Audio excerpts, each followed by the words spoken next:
That's how we do it. That's how we do it. So we're very lucky today. We're going to talk about holding title and escrow, the joys of escrow, with an escrow company that we shall not name for compliance reasons. Or are we allowed name the company,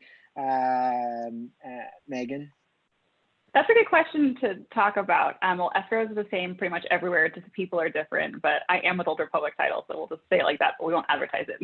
Yes, these are escrow. This is about the escrow process, and we are being educated by a rep at Old Republic Title. Thank you, Megan, for coming and joining us today. And as always, we've got Sean on the lending side. Hey, everyone. Great to see you, Sean, and Haley and myself.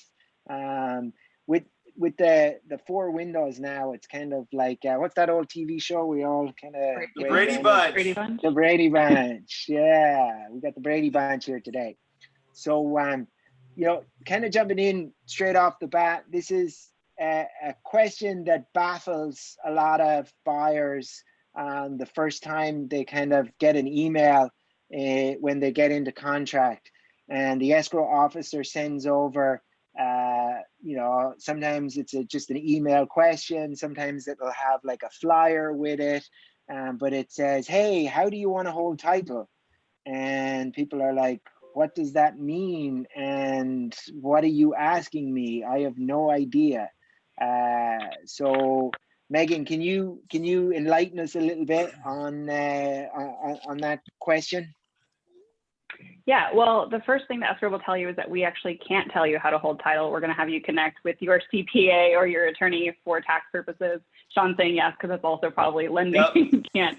Yep. I just told him to ask you. We do have, you have to ask us. Oh yeah, and then we tell you to ask your CPA. So it's kind of a nice vicious cycle.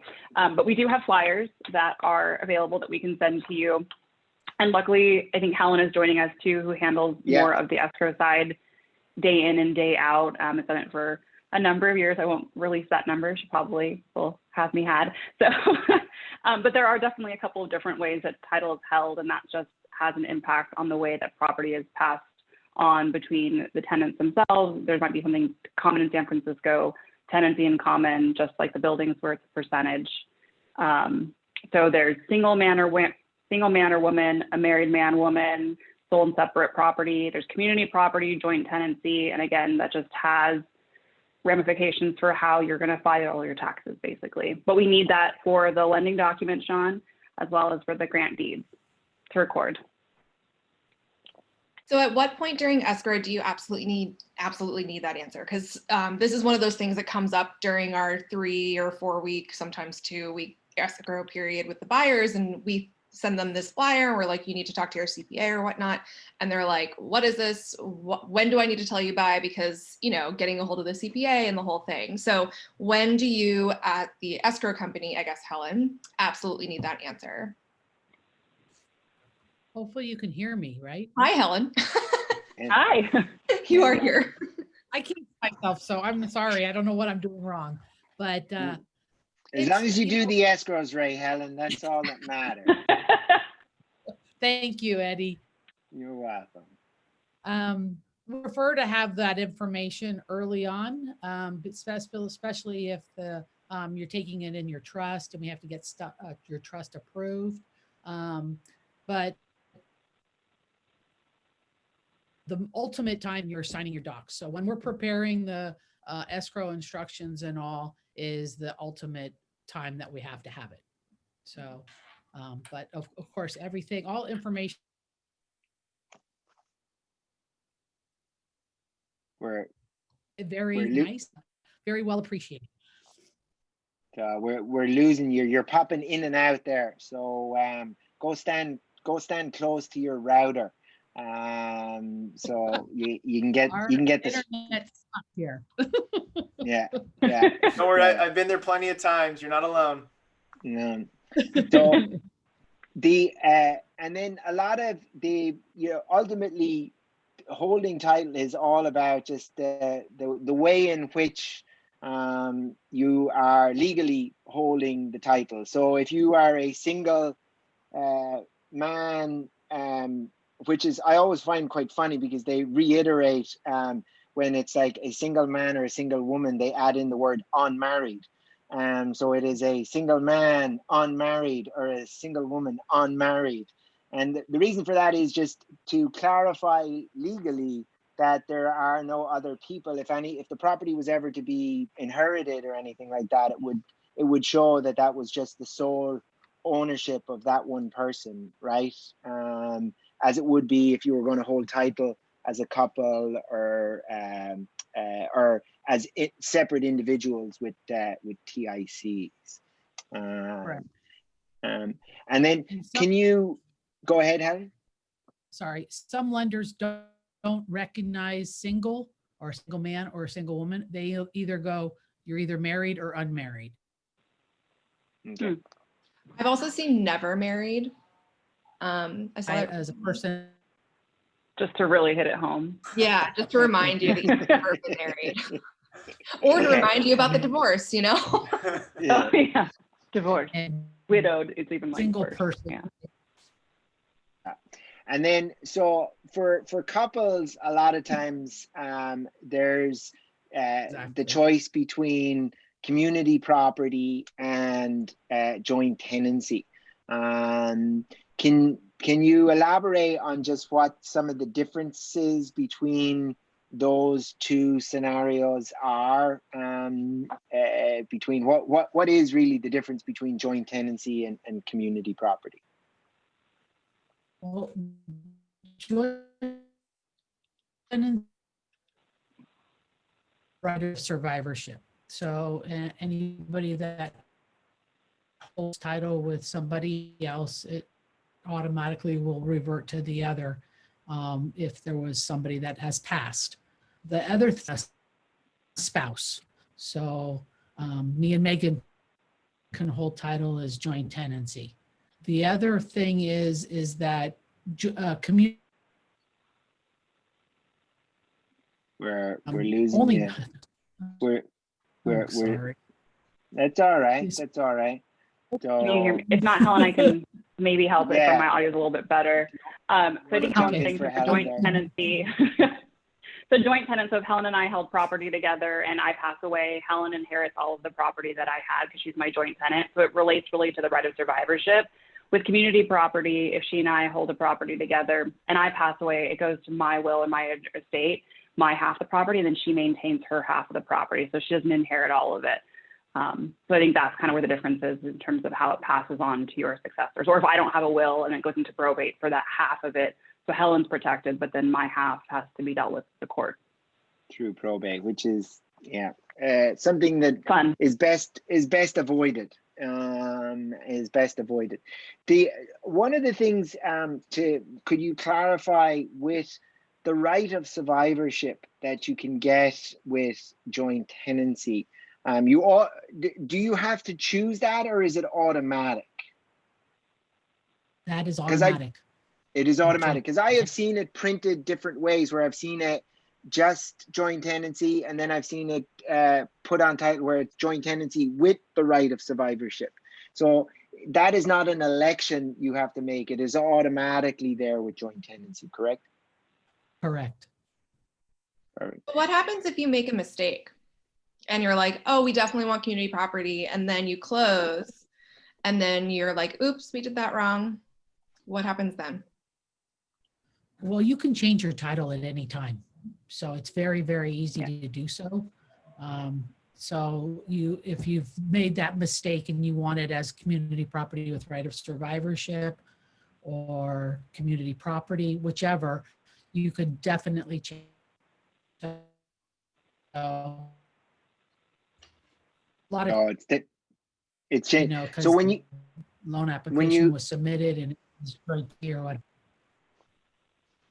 So with community property, is the right of survivorship, it has to be elected? Is that the case with community property, or is it automatic?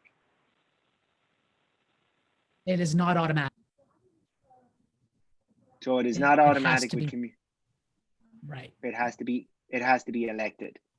So what happens if you take property as community property but don't have right of survivorship? Is that very similar to joint tenants?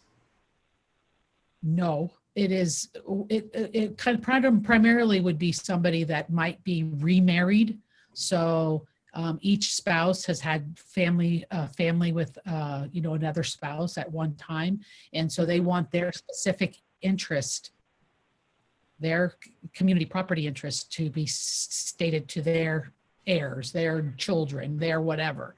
And so it doesn't automatically spouse. It has to be stated in a will. Yeah. Got it. Yeah. Or like if a mother and daughter or something buy a building together, right? And then, but the mother has other kids. So then her doesn't automatically go to the daughter. It goes to her other 3 kids if it's in the will or explicitly laid out. Yeah, but a mother-daughter can't hold title as community property either. Oh, even better then. Only a married couple. Yeah. Oh, Couple can hold it as community, but that would be that's where I've seen it happen in other circumstances is they both have been married before, and they want their specific heirs of their first marriage to have, some interest in this property.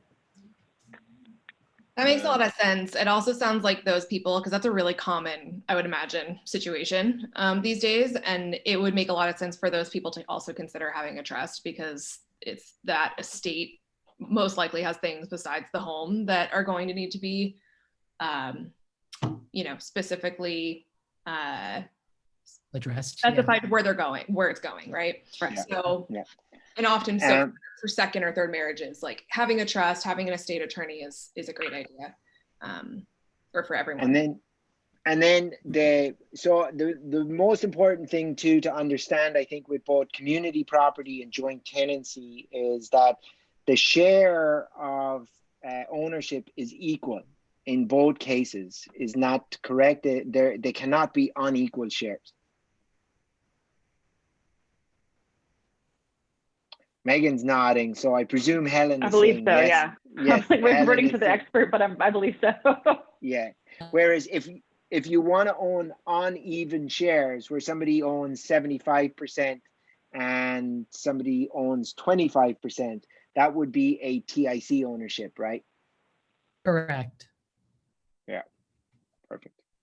And then are there any other, so you've got single man, never married, single woman, never married, or unmarried individuals or married individuals, which is one kind of scenario. Then there's community property and joint tenancy. Then there's TIC ownership. Is there any other form of ownership and title? You go into entities. So you have your corporations, your partnerships, your LLCs. Those are all different ways to hold title too, but those are all entities that you have to create through an attorney and what have you. Yeah, and those entities would have to file separate tax returns, correct? So Correct. Yeah, so if it was an LLC, which we see often with investors and developers, that LLC will also have to file a tax return, and it would be a subordinate of maybe another company or something. Correct. Yeah, or another individual. You can't Perfect. hold, if you're buying residential property with a residential mortgage, like what I do, you cannot hold, it has to be in the names of individuals. You cannot hold in the name of a business or an LLC. So I get that question. What about trust? Trust is totally fine. Okay. Yeah, but just like Helen said earlier, we have to review the trust. So I started super early, but I've had people say, well, what if we want to move this into an LLC later? It's like, you can do that later, but you can't refinance. And that it's just understanding the difference. If you own a property as a business, then you're going to look for commercial financing. What if Which it's is- a mixed use property? What if you're living in it and there's like a restaurant downstairs? It depends. I don't lend on mixed use, so I don't have the answer for that one. You guys see this to me every week. You stump me on something. But there's one to figure out the answer. But ultimately, you can always transfer it out of the LLC and then put it back in, right? So You have to have it out for like, I'd say 6 months. So if you want to, if you're, oh, I'll just move it into my name out of my LLC because I want to refinance, you can't just do it and then it's like a day later, because we look at the chain of title and it has to, I think at the rules, it has to be out of the LLC for at least 6 months before you can refinance into the, as an individual. Because we can see the game that's being played from the chain of title. Oh, okay. Interesting. So Don't forget to put it back into the LLC or trust in case someone dies in that process, and then you have a probate situation on your hands. Yeah, and then I'm sure there's a bunch of rules about what you get with the LLC and what you might be breaking by pulling it out and that kind of stuff too. Perfect. Well, you know, can you? So a lot of this is really people need to talk. It's kind of got tax and inheritance implications. So really talking to an estate attorney or talking to a tax advisor is really what somebody needs to do to kind of maybe figure out the best structure. But ultimately, it is changeable quite easily, and therefore, you know, you can find out later that there's a better way that you can do this and quite easily change it. What are there any fees, or if I come back, let's say we do an escrow through you guys and we figure out 6 months later that we didn't do title the way we should have done it, can we come back to you and get you guys to change it? And is that an, you know, an expensive matter? How is that dealt with? But it's not expensive per se. You don't have to get or anything to that fact.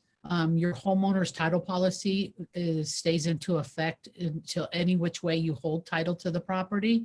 But the cost at the county level is, you know, usually a couple $100s. They have these different fees these days that require additional $75 for every document that gets recorded. So your fees go up a little bit more. As far as us helping you, we'd be more than happy to help on a transaction that was within a certain period of time, maybe a year or so. But, you know, if you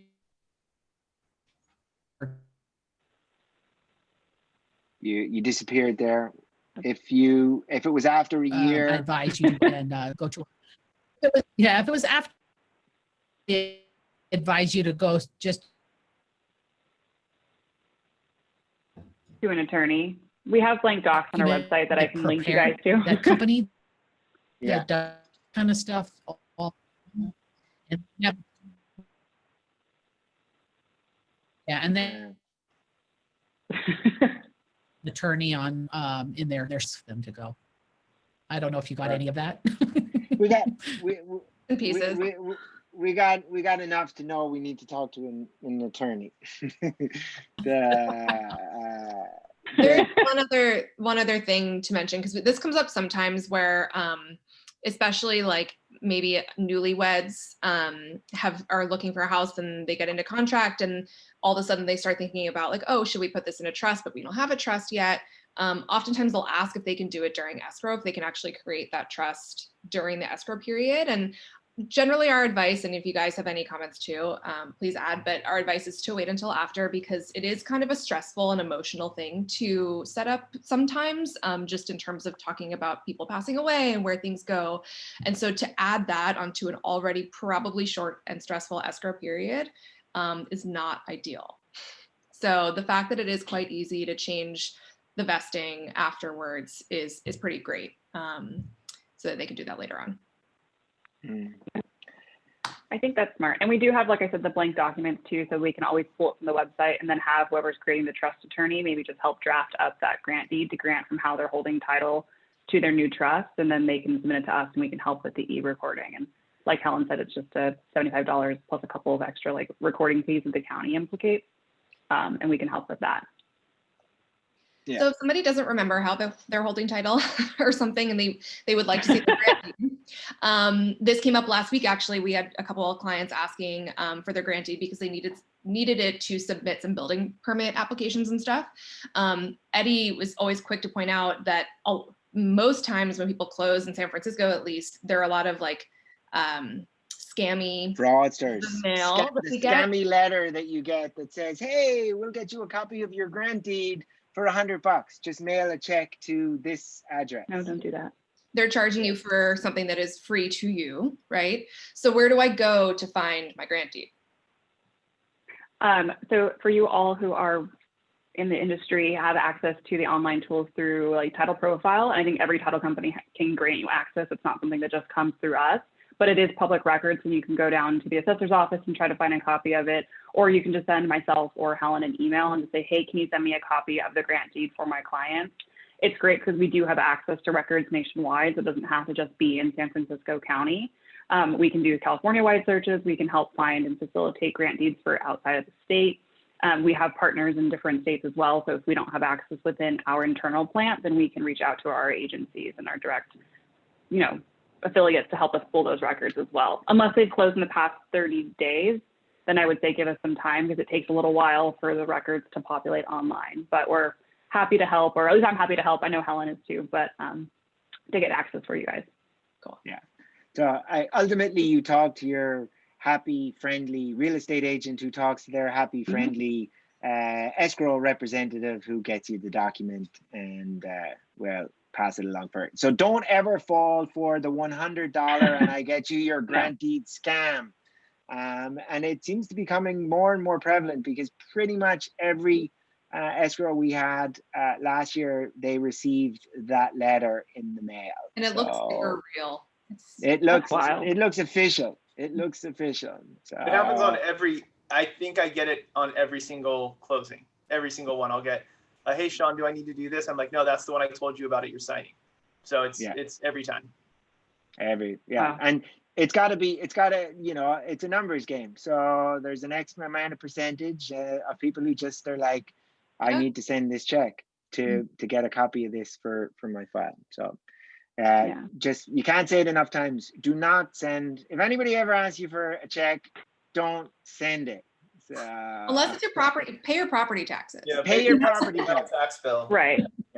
Yeah. Property taxes, be careful of that one. I've had clients who have received property tax bills recently, but it was from 10 years ago for previous owners. And I think what was going on was the city was asking for something that was on the tax roll.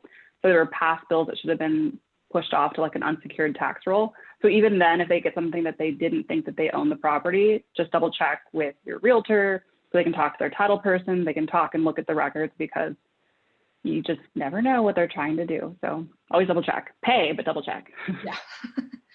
Yeah. I'm like, don't not pay, but just check. Yeah, you got to be careful. Or you could be like clients I had a few years ago where they had bought a property for cash and they lived, there was 3 owners in 3 separate countries outside of the United States. And because they had paid cash for the property, there was no lender breathing down their throat because the taxes hadn't been paid. And when I spoke to them, they were like, so with taxes, property taxes in America, do they have to be paid every year? And I was like, and I looked up the records and they hadn't paid in 5 years. And I contacted the city and the city was like, wow, it's just as well you contacted us because we were about to move forward with their foreclosure procedure to get their unpaid taxes. And these guys would have never have known because they had no lender who was basically paying the taxes and billing them for it like they do if you don't pay your taxes. And they would have come to America to go to their house and it wouldn't have belonged to them. So pretty crazy. But anyway, well, cautionary tale. We are so grateful and thank you for all that you guys do. You help us out a lot, Megan and Helen, in many different scenarios and situations, and we greatly appreciate it. Thank you.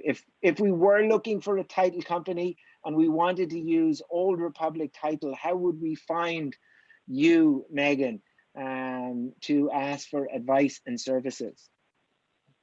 You can call me. My phone number is, well, I'll just say it, why not? 831-245-9690, or you can email me at mbiggs@ortc.com. We have 4 offices as well, and you can just go to oldrepublictitle.com and we can find information for all of our offices there. But I'm on Facebook and Instagram and all that stuff. Across the web.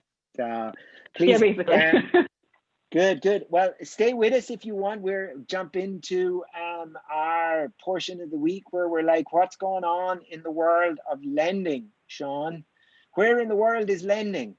It's right where it left off in 2020. I had somebody make a property came on the market New Year's Day, and it sold 12 hours later. So things are not changing.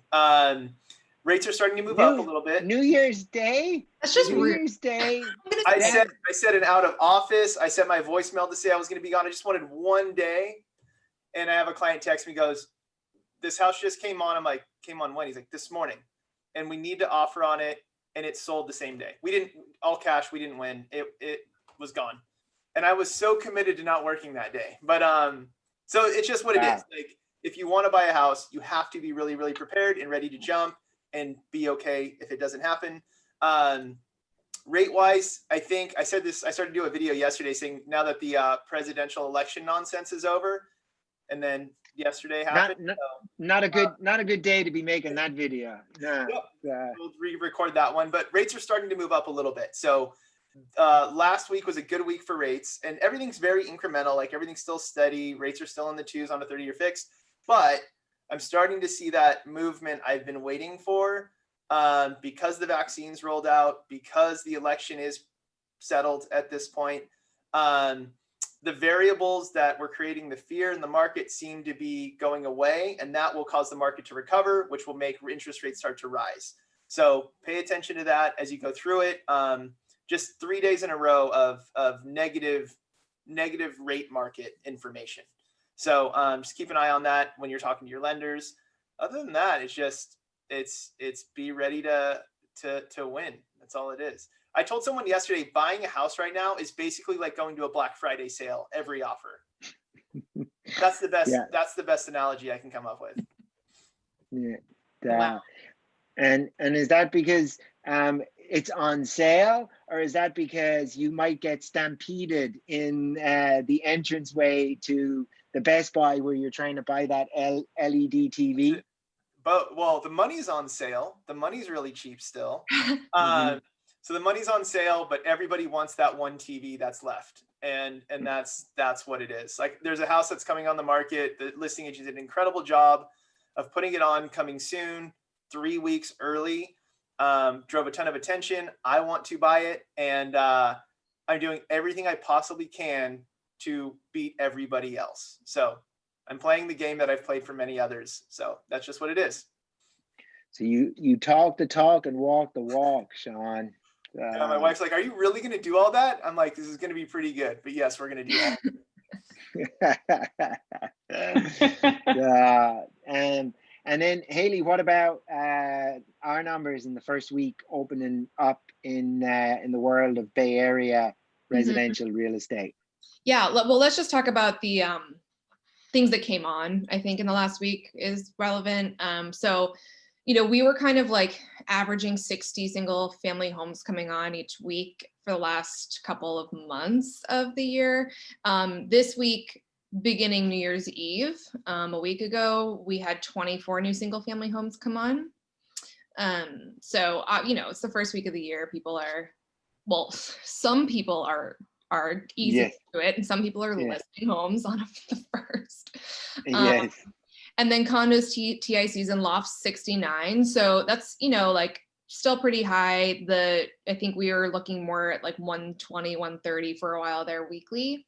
And multi-unit 15. So, it kind of feels like it probably will hopefully steadily climb over the next couple of weeks. We keep getting the question, like, when's the inventory? Like, what do you think is going to happen? Who knows? And it's like things like yesterday happened, and then you're like, it's what is happening. Yeah.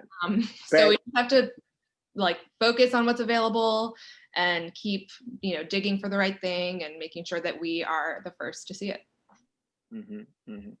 Well, and you know, the other thing is kind of looking at the pipeline of what we have kind of coming and what we're working on putting together. There's a lot. There seems to be, you know, a good chunk of inventory kind of getting ready to come to market. And you know, if we're prepping a lot of stuff, we're not going to be unique. It means other real estate brokers and agents are kind of doing the same thing. So Yeah. I think there's a good run of inventory coming. I think so too. There's, you know, coming soon properties that, you know, now with our rules and everything may not actually be coming soon. They may just be off market, but technically coming soon on the MLS. There are, yesterday, I think there were about 160 properties. A lot of those were sitting for a long time though. They're like properties that are there's like a demo going on and they're, you know, kind of just listed it anyway and they're doing stuff inside. So not all of those are like actually readily available. But 160 properties is a considerable amount to be coming soon. Yeah, and prepped in there. So good. Well, you know, so far. Oh yes, go ahead, Sean. I want to ask you guys a question and a favor. So Eddie, what percentage of your listings are people leaving California? Good question. Right now, I would say, I will answer this honestly by actually looking up and kind of getting a sense. So one, two, three. So out of stuff that we're just kind of working on at the moment, that's coming about 30%. Okay, that's not bad. Less than I expected. I think I'm thinking that's where a lot. I would love to get statistics from January to March, just Q1, of how many of the listings coming on are people leaving the state. Because the thing that helps with that is it's new inventory, but it's also less demand, not by much, but it's less people competing for California. I had one in the Silicon Valley the other day, had 12 offers. We got that one. There was 12 offers though. So I'm hoping there's more inventory, but also less competition. Well, there's, and on a same caveat note to that, something interesting that started to kind of come up in December. We have a member of our team who handles rentals, and all of the applications that they were getting on rentals in San Francisco were actually the boomerang effect. They were people who took off at the beginning of the pandemic, and now they're boomeranging back. And it was a period, a month, where pretty much everything, every application was from somebody who was in a different state who was returning.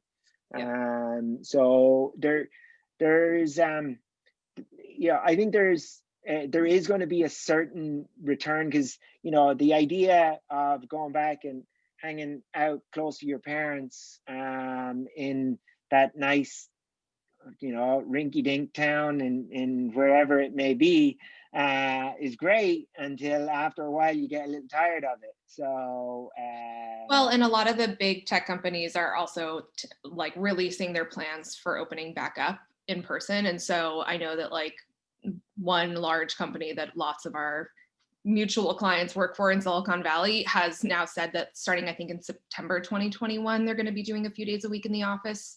I don't think it's going to be like required. I don't know if they can do that, but it is considerable. And I have clients that were mentioning a lot of their friends who had gone and purchased property in like Grass Valley or like wherever, and they're out in the woods, and now they're learning that they have to probably go back to work in person, at least for part of the week. So I actually think that we might see people, the condos that we have, like the significant amount of inventory that we have in condos, I wonder if people are going to start buying those as pied-à-terres and like, you know, stay there for a couple days a week and then go back to their rural manse in the woods. I prefer my word of rinky-dink. Rinky-dink. I call it heaven. You guys call it whatever you want. Yeah, I'm like, it sounds pretty, it sounds great. Like these people have pools and like 4,000 square feet and it is garages. It's heaven. But after a while, I don't know. It gets, you know, there's, I We're don't know, maybe it's just speaking me. There's only so much relaxation I can deal with. That's all Yeah. you. That's all me. That's all me. Well, Sean, where do we find you if we go looking for you? Mainly on the internet. You can look up my name right here, or at Adventure Lender on Instagram is where I am most of the time. Awesome. Awesome. And Haley, when somebody's wandering around in the dark and they need some light, where do they find us? Always in the dark, Eddie.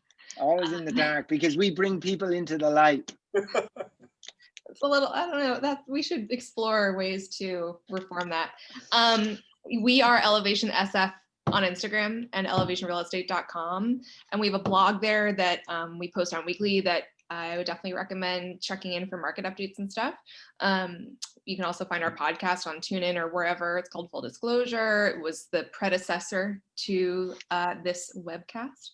Elevationrealestate.com. Beautiful. Beautiful. Well, this thank you as always. It's we're kicking off another year. We had no idea in January of last year what was ahead of us in the year that we saw. So, hey, you know, who knows what's out there, but it's definitely going to be interesting. So Stay safe, everybody. Stay safe and be careful. And happy. Yes. Thank you. Bye, everyone. Bye. Thank you. Thank you. Bye.